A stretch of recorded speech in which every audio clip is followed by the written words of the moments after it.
wabarakatuh. Saya Syafia Nurain, NIM A1B323028. Baik, kali ini saya akan membahas materi mengenai pembagian kinayah. Sebelumnya, kita harus mengetahui bahwa kinayah itu terbagi menjadi 3. Yang pertama ada kinayah asifah, yang kedua ada kinayah al-mausuf, dan yang ketiga ada kinayah anisbah. Kita bahas dari kinayah yang pertama, yaitu kinayah asifah. Sebelumnya, apa sih kinayah asifah itu? Kinayah asifah adalah jenis kinayah yang digunakan ketika makna yang ingin disampaikan ini merupakan suatu sifat, namun tidak diungkapkan secara langsung. Nah, dalam bentuk ini, penutur biasanya menggunakan lafaz tertentu yang mengisyaratkan sifat tersebut tanpa menyatakannya dengan terang-terangan. Kinayah asifah ini mempunyai ciri-ciri. Ciri-cirinya diantaranya yang pertama, yaitu mengandung lafaz yang tidak menyebutkan sifatnya secara langsung. Nah, sifat yang dimaksud biasanya ini tidak disebutkan secara eksplisit. Bahkan ungkapannya pun disusun dalam bentuk isyarat atau kiasan. Ciri yang kedua yaitu tujuannya biasanya untuk menyampaikan atau menunjukkan sifat. Nah, fokus utama dari kinayah asifah ini adalah mengungkapkan sifat seperti keberanian, kedermawanan, kesucian, kemudian kekuatan, dan lain-lain sebagainya.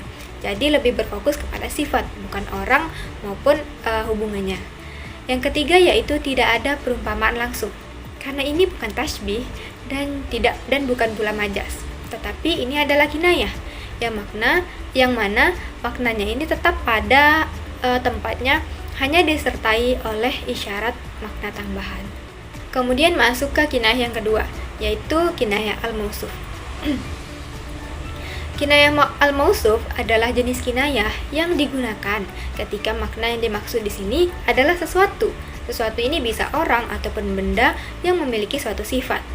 Namun, yang disebutkan dalam lafaznya ini justru adalah sifatnya saja, tanpa menyebutkan subjeknya secara langsung. Nah, kinayah al-mausuf ini mempunyai ciri-ciri. Yang pertama, menyebutkan sifat, ciri, atau perbuatan, bukan nama langsung. Yang disebutkan di sini adalah sifat atau perilaku dari sesuatu atau mausuf, tapi tidak menyebut benda atau orangnya secara langsung. Yang kedua, ciri yang kedua, yaitu tujuan utama dari kinayah al-mausuf ini adalah menunjukkan mausufnya, orang ataupun benda, yaitu subjek. Ya, seperti tadi bisa orang, hewan, benda, dan lain-lain sebagainya. Jadi kalau kinayah yang pertama tadi berfokus kepada sifat, berbeda dan kinayah yang kedua tadi berfokus kepada orang ataupun benda. Nah, kita masuk ke kinayah yang ketiga. Ada kinayah anisbah. Kinayah anisbah adalah jenis kinayah yang digunakan ketika kita ingin menisbahkan atau menghubungkan suatu sifat kepada seseorang tanpa menyebutkan sifat itu secara langsung. Nah, dalam bentuk ini, penutur biasanya tidak menyebutkan sifat secara eksplisit, melainkan menyandarkan sesuatu yang menjadi simbol atau tanda dari sifat tersebut kepada orang yang dimaksud. Nah, kinayah anisbah ini mempunyai ciri-ciri. Yang pertama, yaitu sifat tidak disandarkan langsung kepada pelaku.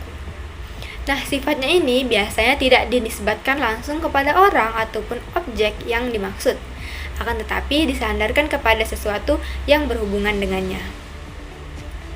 Ciri yang kedua yaitu menyandarkan sifat kepada mausufnya secara tidak langsung. Yang dicari dari kinayah anisbah ini adalah sifatnya, tapi tidak disebutkan secara langsung dan juga bukan dengan menyebutkan sifatnya secara eksplisit, tapi disandarkan kepada sesuatu yang melekat padanya. Ciri yang ketiga yaitu sering menggunakan bagian dari lingkungan orang tersebut, misalnya seperti rumah, pakaian, perhiasan, tempat tinggal. Intinya bukan yang berkaitan dengan sifatnya sendiri ataupun dengan orangnya, tapi yang berkaitan dengan bagian dari lingkungan orang tersebut. Kesimpulannya yaitu, kalau kinayah yang pertama tadi, kinayah asifah itu lebih berfokus kepada sifat, kemudian kinayah al-mausuf itu lebih berfokus kepada orang atau objek, dan yang kinayah ketiga itu lebih berfokus kepada hubungannya, kepada sesuatu yang berkaitan dengannya, dengan objek tersebut. Sekian penyampaian materi dari saya. Mohon maaf atas kehilafannya. Terima kasih. Wassalamualaikum warahmatullahi wabarakatuh.